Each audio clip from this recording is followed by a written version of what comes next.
This is a picture of my grandmother's family, my mother's mother.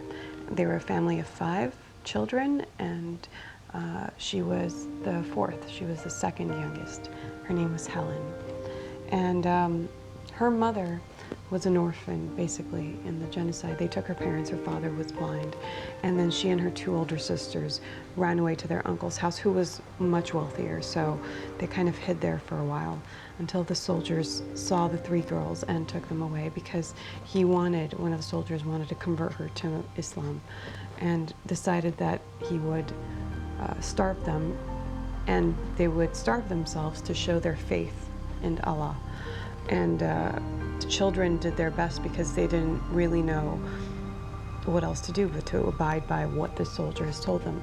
Except my great-great-grandmother. She was the youngest. She was the one that was really starving and couldn't take it. And so she took a spoon and had a spoonful of yogurt. And the soldier was then very, very upset, the Turkish soldier, and said that they are ungodly creatures and you've got to get rid of them. So eventually they found their way back to their uncle's house and just kept moving from village to places where they wouldn't get hurt. And then she ended up in Haleb, Syria, and met my grandfather.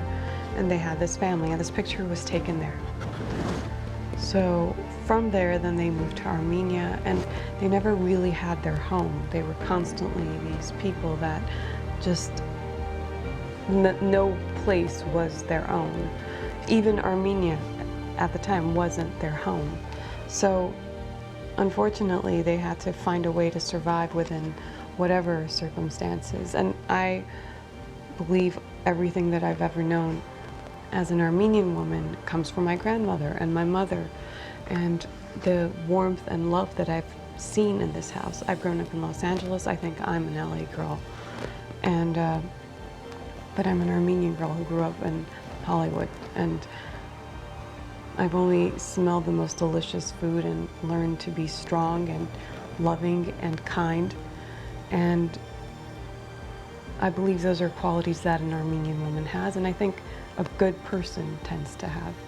Having lost my grandmother, telling these stories are really how I know about my great-great-grandmother.